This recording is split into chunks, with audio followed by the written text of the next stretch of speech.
আপনারা যারা প্রধানমন্ত্রী কিষাণ সম্মান নিধি প্রকল্পের টাকা এখনও পাননি তাদের জন্য কিন্তু আজকের এই ভিডিওটি খুবই গুরুত্বপূর্ণ। আমরা অনেকেই পিএম কিষাণ সম্মান নিধি প্রকল্পের জন্য অনলাইন অ্যাপ্লাই করেছিলাম, কিন্তু অনলাইন অ্যাপ্লাই করা বেশিরভাগই অ্যাপ্লিকেশন কিন্তু অ্যাকসেপ্ট করা হয়নি। কারো এসে pending for approval state and district level, বা কারো আধার কার্ড অ্যাপ্রুভ করা হয়নি, বা কারো ব্যাঙ্ক অ্যাকাউন্ট ভেরিফাই করা হয়নি। তো যদি আপনারা এরকম সমস্যায় থাকেন তাহলে কিন্তু আজকের এই ভিডিওটি খুবই গুরুত্বপূর্ণ, শুরু থেকে শেষ পর্যন্ত দেখবেন। কারণ আজকে যে পদ্ধতি আপনাদের দেখাবো সেই পদ্ধতির মাধ্যমে যদি আপনারা অ্যাপ্লাই করেন সেক্ষেত্রে কিন্তু পিএম কিষাণ সম্মান নিধি প্রকল্পের পরবর্তী কিস্তির টাকা আপনারা পেয়ে যাবেন। তো সেই পদ্ধতি কী এবং কীভাবে অ্যাপ্লাই করতে হয় তার সমস্ত বিস্তারিত কিন্তু স্টেপ বাই স্টেপ আমরা ভিডিওতে দেখাবো। তার জন্য অবশ্যই ভিডিওটি শুরু থেকে শেষ পর্যন্ত দেখবেন। ভিডিওটি ভালো লাগলে একটি লাইক করবেন, চ্যানেলটিকে সাবস্ক্রাইব করে পাশে রাখা বেল আইকনটি প্রেস করে নোটিফিকেশন অল করে রাখবেন এইরকম নতুন নতুন ভিডিওর আপডেট সবার আগে পেতে। তো চলুন শুরু করি। তো আপনারা যারা প্রধানমন্ত্রী কিষাণ সম্মান নিধি প্রকল্পের জন্য অনলাইন অ্যাপ্লাই করেছিলেন কিন্তু অনলাইন অ্যাপ্লাই করার পরও সেই টাকা পাননি, তারা কিন্তু অবশ্যই অফলাইনে অর্থাৎ স্থানীয় বিডিও অফিসে কিন্তু একটি অফলাইন ফর্ম জমা করে দেবেন। সেক্ষেত্রে কিন্তু আপনাদের টাকা পাওয়ার চান্সটা অনেকটাই বেড়ে যাবে। তো এই ফর্মের লিঙ্ক আমি ডেসক্রিপশন বক্সে দিয়ে দেবো। এখানে কিন্তু আপনারা দুটো ফর্ম পাবেন, একটা হলো সেলফ ডিক্লারেশন ফর্ম, আর একটা হলো প্রধানমন্ত্রী কিষাণ সম্মান নিধি প্রকল্পের অ্যাপ্লাই করার ফর্ম। তো এই ফর্মটা আপনারা কীভাবে ফিল আপ করবেন এবং তার সাথে কী কী ডকুমেন্ট লাগবে, কোথায় জমা করবেন তার বিস্তারিত কিন্তু আমরা ভিডিওর মাধ্যমে বলে দেবো। তো এখানে দেখতে পাচ্ছেন এটা হলো প্রধানমন্ত্রী কিষাণ সম্মান নিধি প্রকল্পের রেজিস্ট্রেশন ফর্ম, যে ফর্মটি আপনাদের পুরোটা ফর্ম ফিল আপ করে তার সঙ্গে কিছু ডকুমেন্ট দিয়ে সেই ডকুমেন্ট দিয়ে কিন্তু স্থানীয় বিডিও অফিসে আপনাদের জমা করতে হবে। সেই ফর্মটা আপনারা কীভাবে ফিল আপ করবেন সেটা দেখাবো। তো প্রথমে দেখুন এখানে প্রধানমন্ত্রী কিষাণ সম্মান নিধি প্রকল্প রেজিস্ট্রেশন ফর্ম। তো এখানে দেখুন রিসিপ্ট নং এবং ডেট আছে, তো এটা আপনার দেওয়ার দরকার নেই, এটা যেখানে জমা করবেন অর্থাৎ বিডিও অফিসে সেখান থেকে কিন্তু ফিল আপ করে দেবে। বাকি আপনাদের যেটা ফিল আপ করতে হবে সেটা হলো এখানে দেখুন প্রথম আছে ডিস্ট্রিক্ট, আপনার জেলার নাম লিখতে হবে এখানে। তো জেলার নামটা বড় অক্ষরে লিখে দেবেন আপনারা ব্লক লেটারে। তারপর আছে সার্কেল, তহসিল, ব্লক, অর্থাৎ আপনার ব্লকের নাম কি সেই ব্লকের নামটা লিখে দেবেন এখানে। ব্লকের নাম দেওয়ার পর দ্বিতীয় নম্বরে আছে দেখুন এখানে সাব ডিভিশন, অর্থাৎ আপনার সাব ডিভিশন কোনটা মহকুমা সেই মহকুমার নামটা লিখে দেবেন এখানে। লিখে দেওয়ার পর ব্লক, আবার ব্লকের নামটা লিখবেন এখানে, যে ব্লকে আপনি বসবাস করেন সেই ব্লকের নাম লিখবেন এখানে। লেখার পর এখানে দেখুন 5 নম্বরে আছে name of the municipality, gram panchayat and village. যারা মিউনিসিপ্যালিটি বসবাস করেন তারা মিউনিসিপ্যালিটির নাম লিখবেন, যারা গ্রামে থাকেন তারা গ্রাম পঞ্চায়েত অথবা গ্রামের নাম এখানে লিখে দেবেন।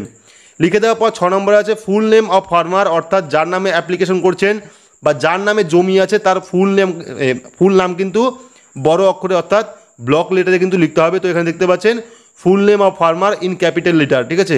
তো বড় অক্ষরে যে অ্যাপ্লিকেশন করছে যার নামে জমি আছে তার নামটা কিন্তু বড় অক্ষরে এখানে লিখে দেবেন।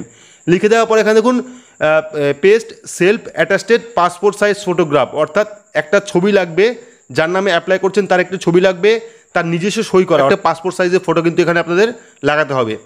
তো তারপরে এখানে দেখুন 7 নম্বরে কি আছে ডেট অফ বার্থ। তো যার নামে অ্যাপ্লাই করছেন তার ডেট অফ বার্থটা আধার কার্ড দেখে আপনারা এখানে বসিয়ে দেবেন। প্রথমে ডেট, তারপরে মাস, তারপরে বছর।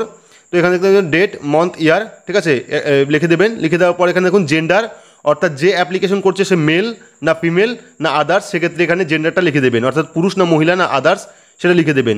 লিখে দেওয়ার পর এখানে দেখুন 9 নম্বরে কী আছে ম্যারিটাল স্ট্যাটাস, অর্থাৎ বিবাহিত না অবিবাহিত।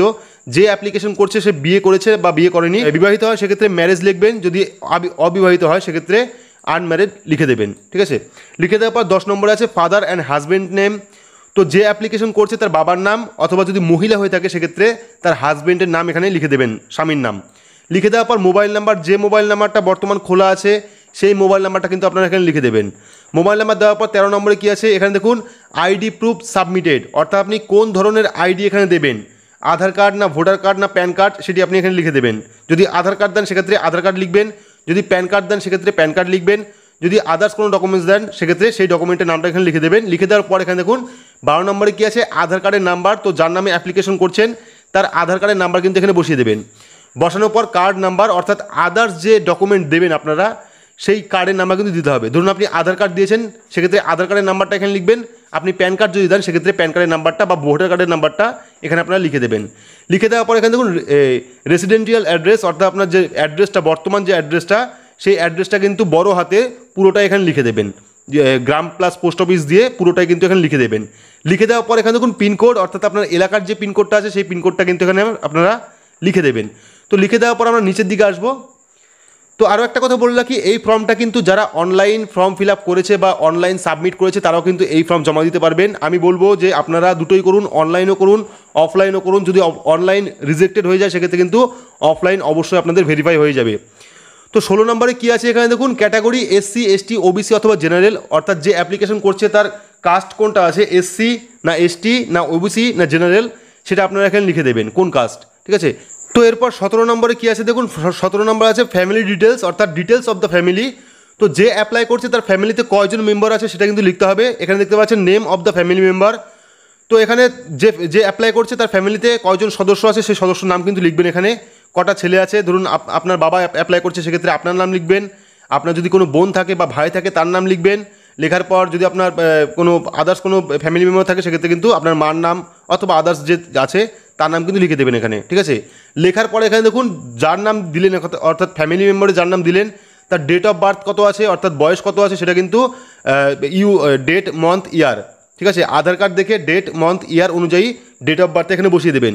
বসিয়ে দেওয়ার পর এখানে যে ফ্যামিলি মেম্বার আপনারা অ্যাড করলেন সেই ফ্যামিলি মেম্বারের আধার নাম্বার কত আছে, অর্থাৎ যে অ্যাপ্লাই করছে তার ছেলের আধার কার্ড নাম্বার কত বা তার মেয়ের আধার কার্ড নাম্বার কত বা তার ওয়াইফের আধার কার্ড নাম্বার কত, সেটা কিন্তু এখানে বসাতে হবে। বসানোর পর এখানে দেখুন রিলেশনশিপ অফ অ্যাপ্লিকেন্ট। তো তার সাথে যে name of the family member, এখানে যে মেম্বারের নাম দিলেন তার সাথে অ্যাপ্লিকেন্টের কী সম্পর্ক সেটা কিন্তু লিখতে হবে। তো যদি আপনি ছেলে হন সেক্ষেত্রে সন লিখবেন, যদি আপনি মেয়ে হন সেক্ষেত্রে ডটার লিখবেন, যদি আপনি স্ত্রী হন সেক্ষেত্রে আপনি ওয়াইফ লিখে দেবেন। এখানে লিখে দেওয়ার পর land holding in his her name, যদি এই যে সম্পর্ক অর্থাৎ এই যে name of the family member, আপনি যে ফ্যামিলি মেম্বার অ্যাড করছেন, ধরুন 3 জনের নাম অ্যাড করলেন, এই 3 জনের নামে যদি কোনো জমি থাকে, অর্থাৎ আপনার পক্ষ থেকে যদি কোনো জমি থাকে সেক্ষেত্রে এখানে কিন্তু তার নাম লিখতে হবে, অর্থাৎ কার নামে জমি আছে, ঠিক আছে। লেখার পর এখানে দেখুন 18 নম্বর details of collective land holding. তো টাইপ অফ ল্যান্ড হোল্ডিং কী আছে, 18 নম্বরে টাইপ অফ ল্যান্ড হোল্ডিং কী আছে, এখানে দেখুন কমিউনিটি বেস বা প্রাইভেট। যদি আপনার নিজস্ব হয় সেক্ষেত্রে প্রাইভেট লিখবেন, যদি আপনার কমিউনিটি অর্থাৎ কোনো প্রজেক্টের হয় সেক্ষেত্রে কমিউনিটি বেস লিখবেন। আর যদি জমি হয় সেক্ষেত্রে নিজের জমি হয় সেক্ষেত্রে প্রাইভেট লিখে দেবেন, ঠিক আছে।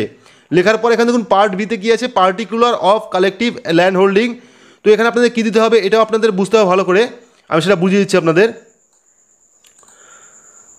তো 18 নম্বরে বিতে যে অপশনটা সেটা হলো নেম অফ দ্য পাট্টাধর, অর্থাৎ যার নামে পাট্টা আছে তার নামটা কিন্তু এখানে লিখতে হবে, ঠিক আছে। যে অ্যাপ্লিকেশন করছে তার যদি পাট্টা থাকে সেক্ষেত্রে পাট্টাধরের নাম কিন্তু লিখতে হবে। এখানে সিরিয়াল নাম্বার দেবেন, সিরিয়াল নাম্বার দেওয়ার পরে পাট্টাধরের নাম লিখবেন। লেখার পর name of the revenue village, অর্থাৎ এখানে যে নামটা লিখলেন সেই জমিটা কোথায় কোন গ্রামে অবস্থিত বা কোন অ্যাড্রেসে অবস্থিত সেই অ্যাড্রেসের নাম কিন্তু এখানে লিখতে হবে। লেখার পর জিএস নং দাগ নাম্বার। তো জিএস নং এবং দাগ নাম্বার কিন্তু সিএস নং এবং দাগ নাম্বার কিন্তু আপনারা banglarbhumi.in যে ওয়েবসাইট আছে, পশ্চিমবঙ্গের ওয়েবসাইট banglarbhumi.in, সেই ওয়েবসাইটে গেলে পরে কিন্তু আপনারা সিএস নাম্বার এবং দাগ নাম্বার পেয়ে যাবেন। তো দেওয়ার পর এখানে দেখুন পাট্টা নাম্বার আপনাদের দিতে হবে, সেটাও আপনারা বাংলার ভূমিতে পেয়ে যাবেন।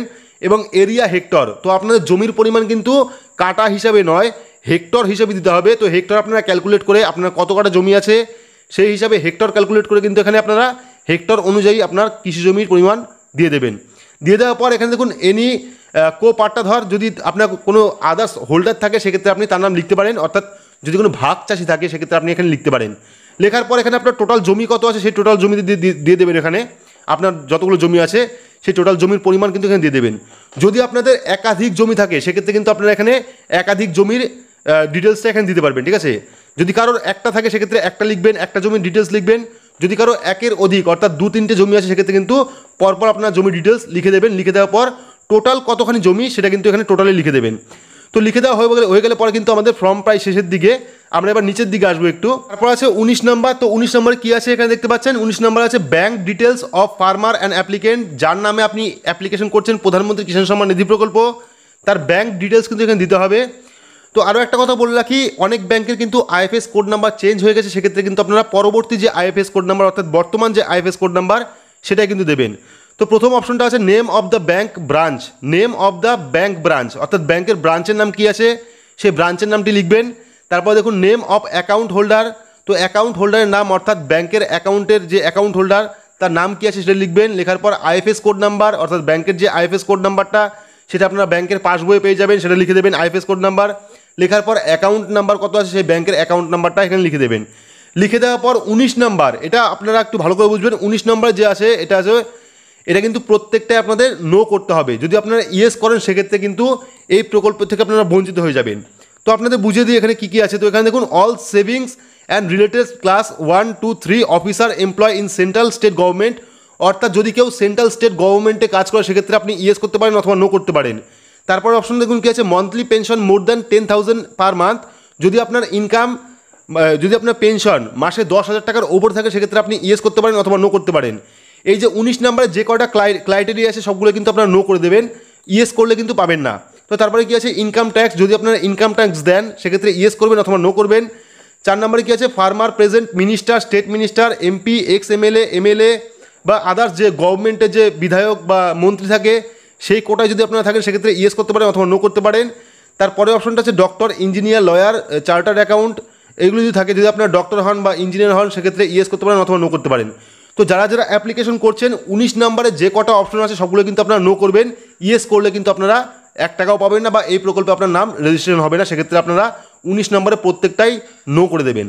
নো করার পর এখানে দেখুন তারপর আছে সেলফ ডিক্লারেশন ফর্ম। তো এই ফর্মটাও কিন্তু আপনার সঙ্গে সঙ্গে ফিল আপ করতে হবে। এখানে প্রথমে আছে শ্রী অ্যান্ড শ্রীমতী, অর্থাৎ যে অ্যাপ্লিকেশন করছে তার নামটা ফুল লিখে দেবেন বড় অক্ষরে।